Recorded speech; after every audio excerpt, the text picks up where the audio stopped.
Hello, this is Mr. Schmidt. We're doing a recording for our February 23rd physics class. We had quite a few people gone for the International Science and Engineering Fair. Good luck to all of you. By now, hopefully the words have been out.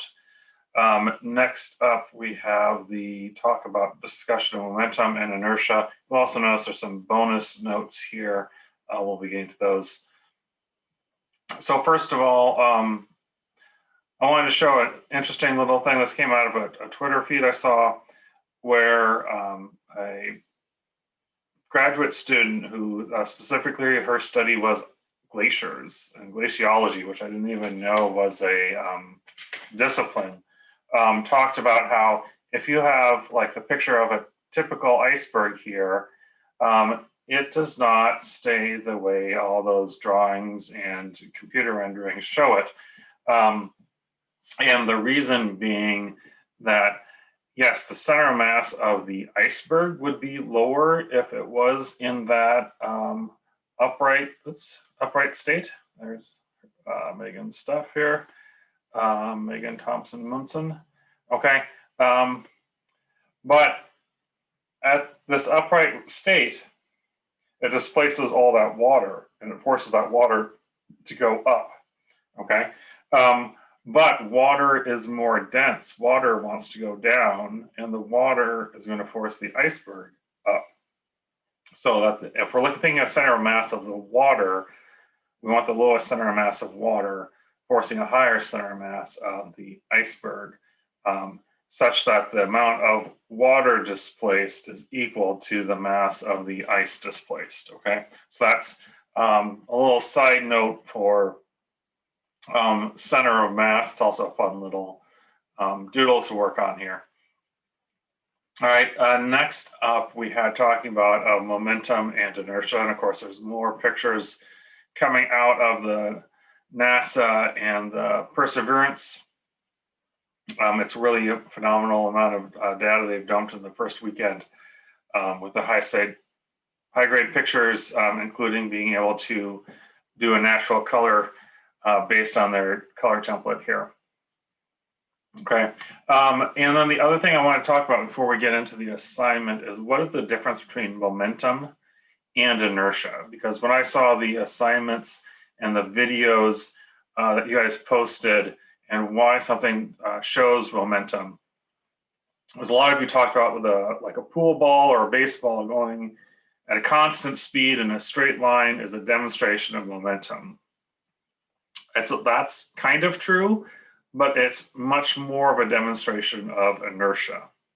Okay, so if we think about what is the difference, inertia is resistance to a change in motion. So if we're using Newton's vocabulary, an object in motion stays in motion, an object in rest stays at rest unless acted upon by an outside force. So if I have an object here, this object has inertia. It wants to stay at rest unless there's an outside force like gravity that causes it to move. Now, if I throw this, we are measuring the amount of motion because it's not just the mass, but also the velocity. So inertia is closely tied to mass. Momentum is that mass with the velocity. So there's a rate of change part going into momentum that inertia doesn't really have a rate of change sequence to it. Okay. All right. So with that, what I want to do is talk about this assignment here. So we had a number of questions. The main ones I'll go over is the first page. That's the ones we saw people ask about in class. And then I'll talk about the remaining ones later this week. So the assignment is to do 1 through 13. And let's take a look at those first few questions. All right, so number 2 says a bowling ball is moving with a constant speed of v and a mass of m. Oops, I'm writing number 3. Let's read number 2 first. All right, a car has a mass of m, okay, and we don't know v, but we do know p, okay? We do know momentum. How can you replace the kinetic energy in terms of these two quantities? So we know this and we know mv squared. Okay, we know that, but they don't want any v's. They want everything in the case of m and p. So what we need to do is somehow solve velocity so that we can factor that out. So we can take this and we can put it here. And so we can say our kinetic energy equals 1/2 m p over m squared. Okay. So that's going to be p squared over m squared. M divided by m squared. Okay, or we could say p squared over 2m. And that is one of the answers. That is choice A. Okay, so that is our first question. Number 3 is a little bit trickier, and that was part of the reason why I talked about the bonus notes. So if we turn the page to that.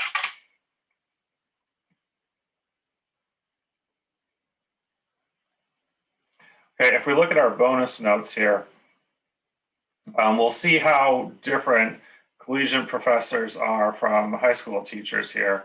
So this is George Washington University's 100 or 1000 level physics class, a freshman physics algebra-based class. And notice how they have momentum and kinetic energy, and hopefully those look familiar. And then they just say, after some algebra, and then they give us an equation. And that's the equation I'm going to write down here, and we're going to use for number 3.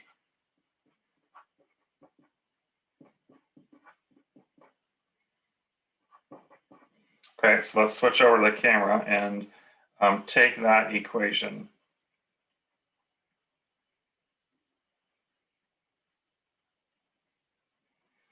Okay, so now we have this equation. And in our question, we know that this started at rest. Okay, which is going to be important because now we can say V1, and I can distribute that negative sign. Okay, and then they also said that V prime was about the same as V1. So I'm not going to say prime this time because they said these two were about equal. So if I add V1 to both sides,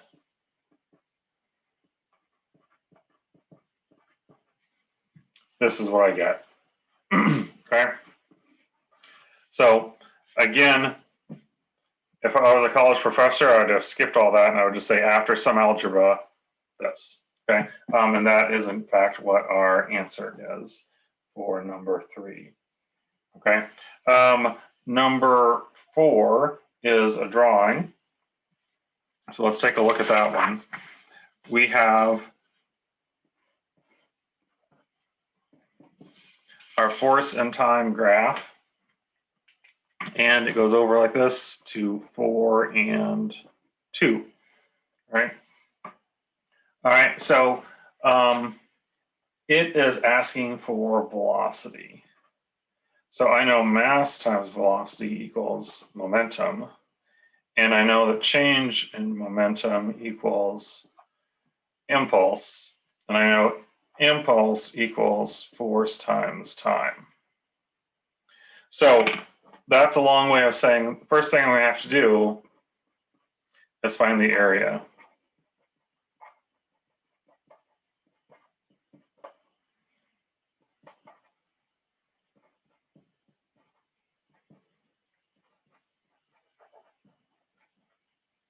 Okay, so that gives me my impulse, which is going to tell me my change in momentum.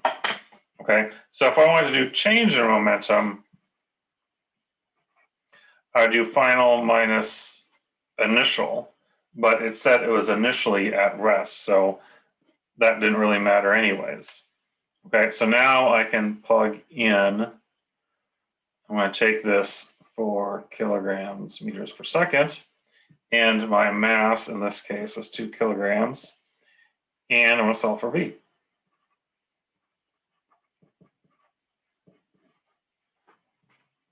Okay, so that was number 4. All right, so we have one last one I wanted to go over. 3 to 4. We're going to go over number 5. Okay, of a ball is dropped onto a concrete floor. What is the magnitude of the change in the momentum and the speed striking before and after? Okay, so before was 7 meters per second, after was 3 meters per second. Mass the whole time was 3 kilograms. And they want to know what was the impulse. Okay, so that's going to equal our change in momentum.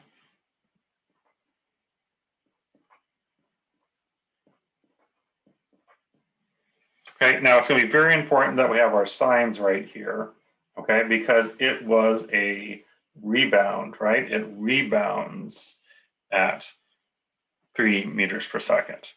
Okay, so we're going to have 3 kilograms, 3 meters per second, minus 3 kilograms times 7 meters per second. Okay, so that's going to be 9 minus 21, 30. Okay, and they say magnitude, right? So magnitude is going to be absolute value.